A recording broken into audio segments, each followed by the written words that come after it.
السلام علیکم دوستو، اسلامی ادوار چینل پہ آپ سب کو خوش آمدید کہتا ہوں۔ آج میں آپ کے لیے شمشیر بے نیام کی 71ویں ایپیسوڈ لے کے آیا ہوں۔ جن دوستوں نے ابھی تک چینل کو سبسکرائب نہیں کیا وہ چینل کو سبسکرائب کر لیں۔ تو چلیے آئیے آج کی ایپیسوڈ شروع کرتے ہیں۔ ادھر عیسائیوں کا سردار عبد الاسود گھوڑے سے گرا، ادھر دریائے فرات کی طرف سے بے شمار گھوڑوں کے دوڑنے کا شور سنائی دیا۔ گھوڑے سرپٹ دوڑتے آ رہے تھے۔ اس پہلو پر عیسائیوں کا لشکر تھا۔ گھوڑ سواروں کے ہاتھوں میں برچیاں تھیں۔ گھوڑے عیسائیوں کے لشکر میں جا گھسے اور سواروں کی برچھیوں نے انہیں چھلنی کرنا شروع کر دیا۔ عیسائیوں کی توجہ سامنے مسلمانوں کی طرف تھی، وہ مقابلے کے لیے سنبھل نہ سکے۔ میں ہوں ہارسا کا بیٹا مسنا، اس شور و گوگا میں سے ایک للکار سنائی دے رہی تھی۔ ہم بھی تم میں سے ہیں، میں ہوں مسنا بن ہارسا۔ یہ مسنا کا سوار دستہ تھا جسے اس نے خالد رضی اللہ عنہ کو بتا کر لشکر سے الگ رکھا تھا۔ وہ چھاپا مار جنگ لڑنے کا ماہر تھا اور اس جنگ میں لڑائی کا یہ طریقہ بے حد ضروری تھا۔ وجہ یہ تھی کہ یہ میدان جنگ بمشکل 2 میل وسیع تھا۔ اس کے دائیں اور بائیں دریا تھے۔ خالد رضی اللہ عنہ نے پہلے ہی کہہ دیا تھا اس میدان میں وہ اپنی مخصوص جنگی چالیں نہیں چل سکیں گے۔ اپنے سالاروں سے انہوں نے کہا تھا کہ آمنے سامنے کی لڑائی ہے، وہ صرف اس صورت میں کامیاب ہو سکتے ہیں کہ دشمن پر بہت تیز اور شدید حملہ کیا جائے، بلکہ حملہ موج در موج ہو، یعنی ایک دستہ دشمن سے ٹکر لے کر پیچھے ہٹے اور دوسرا دستہ حملہ کرے۔ خالد رضی اللہ عنہ نے اپنی فوج کو اسی قسم کے حملوں کی تربیت دے رکھی تھی اور اکثر اس کی مشق کراتے رہتے تھے۔ خالد رضی اللہ عنہ نے حملے کا حکم دے دیا۔ انہوں نے پہلوؤں کے دستوں کو بھی اس حملے میں جھونک دیا۔ حملے کی پہلی فوج کی قیادت خالد رضی اللہ عنہ نے خود کی۔ پہلوؤں کے سالاروں عاصم اور عدی نے بھی اپنے اپنے دستے کے ساتھ خود جا کر حملہ کیا۔ آتش پرستوں نے جم کر مقابلہ کیا۔ وہ تازہ دم تھے، مجاہدین تھکے ہوئے تھے، لیکن مسلمانوں کو یہ فائدہ مل گیا کہ آتش پرست ابھی پوری طرح لڑنے کے لیے تیار نہیں تھے۔ یورپی مورخوں نے صاف لکھا ہے کہ فارس کی فوج ذہنی طور پر بھی لڑنے کے لیے تیار نہیں تھی۔ یہ فوج بھوکی تھی اور اسے وہ کھانا چھوڑنا پڑا تھا جو اس کے لیے خاص طور پر پکوایا گیا تھا۔ اس کھانے کے لیے تو انہوں نے مسلمانوں کی بھی پرواہ نہیں کی تھی۔ مسلمانوں کو اس پہلے حملے میں خون کی خاصی قربانی دینی پڑی۔ آتش پرستوں نے تیار نہ ہوتے ہوئے بھی کئی مسلمانوں کو گھائل کر دیا۔ خالد رضی اللہ عنہ پیچھے ہٹے اور دوسرے دستوں کو آگے بڑھایا۔ آتش پرستوں کو تعداد کی افراد کا فائدہ حاصل تھا۔ ایک مجاہد کا مقابلہ 4 5 آتش پرستوں اور عیسائیوں سے تھا۔ دشمن کو اس فائدے سے محروم کرنے کے لیے مسنا کا سوار دستہ سر دھڑ کی بازی لگائے ہوئے تھا۔ اس نے سواروں کو متعدد ٹولیوں میں تقسیم کر دیا تھا۔ یہ ٹولیاں باری باری گھوڑے سرپٹ دوڑاتی بگولوں کی طرح کبھی پہلو سے کبھی عقب سے آتی اور کفار کے کئی آدمیوں کو برچھیوں سے کاٹتی گزر جاتی۔ اس طرح دشمن کی توجہ اپنے عقب پر بھی چلی گئی، لیکن مسنا کے سوار رک کر نہیں لڑتے تھے۔ ان سواروں نے دشمن کی ترتیب درہم برہم کیے رکھی۔ مسنا کی اس کارروائی سے خالد رضی اللہ عنہ نے پورا فائدہ اٹھایا۔ بنو بکر میدان جنگ میں ایک اعلان سنائی دینے لگا، اور زرتشت کے پجاریوں جم کر لڑو، مدائن سے بہمن جازویہ کا لشکر آ رہا ہے۔ یہ اعلان بار بار سنائی دیتا تھا۔ خالد رضی اللہ عنہ کو یہ اعلان کچھ پریشان کر رہا تھا۔ انہوں نے پہلوؤں کے سالاروں کو پیغام بھیجے کہ ہر طرف دھیان رکھیں۔ خالد رضی اللہ عنہ نے اپنے محفوظہ کے دستوں کو بھی خبردار کر دیا کہ عقب سے حملے کا خطرہ ہے۔ تقریباً تمام مورخین نے لکھا ہے کہ بہمن جزویہ مدائن سے کوئی لشکر نہیں لا رہا تھا۔ کسی نے بھی یہ نہیں لکھا کہ وہ جابان کی مدد کے لیے کیوں نہیں پہنچ سکا تھا۔ ایک مورخ یاقوت نے لکھا ہے کہ بہمن جزویہ اپنے لشکر میں شامل ہونے کے لیے واپس آ رہا تھا۔ راستے میں اسے اس لڑائی سے بھاگے ہوئے کچھ سپاہی مل گئے جنہوں نے اسے الیس کی جنگ کا حال سنایا۔ جزویہ آگے آنے کی بجائے وہیں رک گیا۔ اس کا مقصد یہ تھا کہ شکست اس کے کھاتے میں نہ لکھی جائے۔ بہرحال اس اعلان نے کہ مدائن سے جزویہ فوج لا رہا ہے مسلمانوں میں نئی روح پھونک ڈالی۔ خالد رضی اللہ عنہ نے اعلان کیا کہ مدائن کے لشکر کے پہنچنے سے پہلے اس لشکر کا صفایا کر دو، لیکن آتش پرست اور عیسائی چٹانوں کی طرح ڈٹے ہوئے تھے۔ خالد رضی اللہ عنہ دعا تو کرتے ہی تھے، لیکن یہ پہلا موقع تھا کہ خالد رضی اللہ عنہ گھوڑے سے اترے، زمین پر گھٹنے ٹیکے اور ہاتھ بلند کر کے دعا کی، خدائے ذوالجلال ہمت عطا فرما کہ ہم اس لشکر کو نیچا دکھا سکیں۔ میں عہد کرتا ہوں کہ میں تیرے دین کے دشمنوں کے خون کا دریا بہا دوں گا۔ اب کہ خالد رضی اللہ عنہ نے نئے جوش و خروش سے حملے کروائے، پہلوؤں کے دونوں سالاروں نے دشمن کو نیم دائرے میں لے لیا، عقب سے مسنا بن حارثہ کے سواروں نے اپنی چھاپا مار کارروائیاں جاری رکھیں۔ 2-3 گھنٹے بعد صاف نظر آنے لگا کہ دشمن کے قدم اکھڑ رہے ہیں۔ چونکہ دشمن کی تعداد زیادہ تھی، اس لیے اس کے مرنے اور زخمی ہونے والوں کی تعداد بھی زیادہ تھی۔ یہ حالت دیکھ کر آتش پرستوں اور عیسائیوں کے وہ لوگ جو پہلی 3 جنگوں سے زندہ بھاگ نکلے تھے، حوصلہ ہار بیٹھے اور جانیں بچانے کے لیے میدان جنگ سے کھسکنے لگے۔ پھر لشکر کے دوسرے لوگ بھی پیچھے ہٹنے لگے۔ یہ صورت دیکھ کر مسلمانوں نے اپنے حملوں میں مزید شدت پیدا کر دی۔ پھر اچانک یوں ہوا کہ کفار نے بھاگنا شروع کر دیا۔ تعقب کرو، خالد رضی اللہ عنہ نے اپنے تمام لشکر میں قاصد اس پیغام کے ساتھ دوڑا دیے اور بلند آواز میں اعلان بھی کرایا، انہیں بھاگنے مت دو، انہیں قتل بھی نہ کرو، زندہ پکڑ کر لاؤ۔ اس اعلان کا کفار پر ایک اثر تو یہ ہوا کہ انہوں نے بھاگنے کی بجائے ہتھیار ڈالنے شروع کر دیے۔ بعض نے خوفزدہ ہو کر بھاگ اٹھنا بہتر سمجھا۔ مسنا کے سواروں نے انہیں گھیر گھیر کر پیچھے لانا شروع کر دیا۔ جنگ ختم ہو چکی تھی۔ میدان جنگ لاشوں اور تڑپتے اور بے ہوش زخمیوں سے اٹا پڑا تھا۔ ایک طرف وہ کھانا محفوظ پڑا تھا جو دشمن کے لشکر کے لیے تیار کیا گیا تھا۔ خالد رضی اللہ عنہ کے حکم سے مجاہدین کھانے پر بیٹھ گئے۔ جو سوار بھاگنے والوں کو پکڑ پکڑ کر لا رہے تھے، وہ بھی باری باری کھانا کھانے لگے۔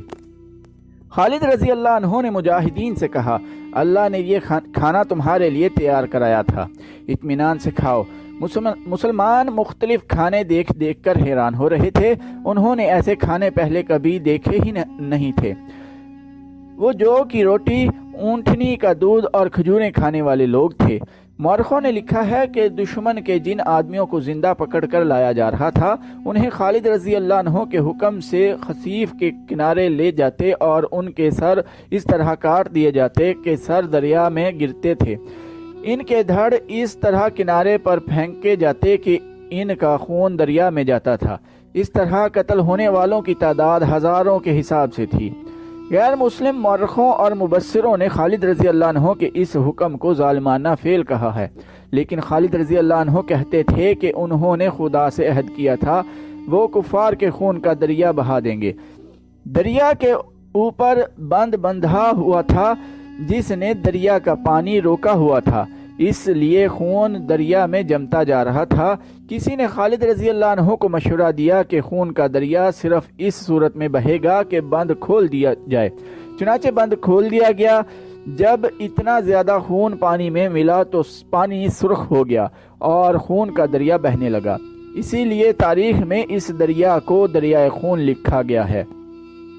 بعض مورخوں نے لکھا ہے کہ خالد رضی اللہ عنہ نے بچ نکلنے والوں اور ہتھیار ڈالنے والوں کا قتل عام اس لیے کرایا تھا کہ یہ سپاہی ایک جنگ سے بھاگ کر اگلی جنگ میں پھر سامنے آ جاتے تھے۔ اس کا علاج خالد رضی اللہ عنہ نے یہ سوچا کہ دشمن کے کسی ایک بھی سپاہی کو زندہ نہ رہنے دیا جائے۔ کہتے ہیں 3 دن آتش پرستوں اور عیسائیوں کو قتل کیا جاتا رہا۔ اس طرح قتل ہونے والوں کی تعداد ملا کر دریائے خون کی جنگ میں جو آتش پرست اور عیسائی مارے گئے ان کی تعداد 70,000 تھی۔ شہنشاہ فارس اردشیر جو نوشیروان عادل کا پرپوتا تھا، ایسے مرض میں مبتلا ہو گیا تھا جو شاہی طبیبوں کے قابو میں نہیں آ رہا تھا۔ اتنا تو وہ جانتے تھے کہ یہ پے بہ پے 3 شکستوں کا صدمہ ہے، لیکن صدمہ آخر جسمانی مرض کی صورت اختیار کر گیا تھا۔ اس کا علاج دوائیوں سے ہونا چاہیے تھا، لیکن یوں معلوم ہوتا تھا جیسے وہ دوائیاں نہیں بلکہ دوائیاں اسے کھا رہی ہوں۔ اردشیر پر خاموشی طاری ہو گئی تھی۔ وہ جو اپنے وقت کا فرعون تھا، سحر کے دیے کی طرح ٹمٹما رہا تھا۔ طبیب اس کوشش میں لگے رہتے تھے کہ اردشیر تک جنگ کی کوئی بری خبر نہ پہنچے، لیکن یہ ممکن نہ تھا۔ وہ جب بولتا تھا تو یہی کہتا تھا کہ آگے کی کیا خبر ہے۔ خبریں اچھی آ رہی ہیں۔ طبیب جو ہر وقت حاضر رہتا تھا اسے جواب دیتا اور اسے صدمے سے بچانے کے لیے کبھی کہتا مسلمان پچھتا رہے ہیں کہ وہ کس دیو کو چھیڑ بیٹھے ہیں، کبھی کہتا فارس کی شہنشاہی ایک چٹان ہے، اس سے جو بھی ٹکرایا اس نے اپنا سر پھوڑ لیا، اور کبھی اس کی چہیتی ملکہ یہ کہہ کر اس کا دل مضبوط کرتی عرب کے بدو کسریٰ کے جاہ و جلال کی تاب نہیں لا سکتے۔ ان تسلیوں اور ان حوصلہ افزا الفاظ کا کسریٰ اردشیر پر دوائیوں کی طرح الٹا ہی اثر ہو رہا تھا۔ اس کی خاموشی نہ ٹوٹ سکی اور اس کے چہرے پر اداسیوں کی پرچھائیاں کم ہونے کی بجائے گہری ہوتی گئیں۔ اس کی من پسند رقاصہ نے اس کے سامنے حسین ناگن کی طرح اپنے جسم کو بہت بل دیے۔ اس نے اپنا جسم نیم اریاں کیا، اردشیر کے علیل چہرے پر اپنے عطر بنیر ریشم جیسے ملائم بالوں کا سایہ کیا، پھر اریاں ہو کر رقص کی اداؤں سے کسریٰ کی روگی وجود کو سہلانے کے جتن کیے، مگر ایسے لگتا تھا جیسے مورنی جنگل میں ناچ رہی ہو اور ناچ کا طلسم جنگل کی ہواؤں میں اڑتا جا رہا ہو۔ اس کی پسندیدہ مغنیہ جو اردشیر کو مسحور کر لیا کرتی تھی، اس کا سحر بھی رائگاں گیا۔ یہ رقاصہ اور یہ مغنیہ فارس کے حسن کے شہکار تھے۔ فارس کا حسن تو کسریٰ کے حرم میں پھولوں کی طرح کھلا ہوا تھا، ان پھولوں میں اد کھلی کلیاں بھی تھیں۔ اردشیر ان کے مخملی جسموں کی بو باس سے مدہوش رہا کرتا تھا، مگر اب ایک ایک کو اس کی تنہائی کا ساتھی بنایا گیا تو اردشیر نے کسی کو بھی قبول نہ کیا۔ اس کے سر و جسم میں نوخیز جوانی کی تپش ذرا سی حرارت بھی پیدا نہ کر سکی۔ بیکار ہے، سب بیکار ہے، ملکہ نے باہر آ کر اس بوڑھے شاہی طبیب سے کہا، جس کے متعلق فارس کے کونے کونے تک مشہور تھا کہ اسے دیکھ کر موت منہ موڑ جاتی ہے۔ ملکہ نے رندھی ہوئی آواز میں اسے کہا، کیا آپ کا علم اور تجربہ بھی بیکار ہے؟ کیا یہ محض ڈھونگ ہے؟ کیا آپ کسریٰ کے ہونٹوں پر ہلکی سی مسکراہٹ نہیں لا سکتے؟ کون کہتا ہے آپ موت کا منہ موڑ دیا کرتے ہیں؟ زرتشت کی رحمتیں ہوں تجھ پر ملکہ فارس، بوڑھے طبیب نے کہا۔ نہ کسی کی موت میرے ہاتھ میں ہے، نہ کسی کی زندگی میرے ہاتھ میں ہے۔ میں زندگی اور موت کے درمیان کمزور سی ایک دیوار ہوں۔ موت کے ہاتھ اتنے مضبوط اور توانا ہیں کہ اس دیوار کو دروازے کے کواڑ کی طرح کھول لیتے ہیں اور مریض کو اٹھا لے جاتے ہیں، اور میرا علم اور میرا تجربہ منہ دیکھتے رہ جاتے ہیں۔ الفاظ محض الفاظ، ملکہ نے فرش پر بڑی زور سے پاؤں مار کر کہا۔ کھوکھلے الفاظ؟ کیا الفاظ کسی دکھیارے کا دکھ مٹا سکتے ہیں؟ کسی روگی کو روگ سے نجات دلا سکتے ہیں؟ کیا آپ کے الفاظ میں اتنی طاقت ہے کہ کسریٰ کے روگ کو چوس لیں؟ نہیں ملکہ فارس، طبیب نے بڑے تحمل سے کہا اور کانپتے ہوئے ہاتھ سے ملکہ کے بازو کو پکڑا اور اسے بٹھا کر کہا، الفاظ کسی کے دکھ اور کسی کے روگ کو مٹا نہیں سکتے، البتہ دکھ اور روگ کی اذیت کو ذرا کم کر دیا کرتے ہیں۔ حقیقت کے سامنے الفاظ کوئی معنی نہیں رکھتے، اور حقیقت اگر تلخ ہو تو عالم کے منہ سے نکلتے ہوئے الفاظ یوں لگتے ہیں جیسے خزاں میں شجر کے زرد پتے گر رہے ہوں، سوکھے ہوئے ان پتوں کو پھر ہوائیں اڑاتی پھرتی ہیں۔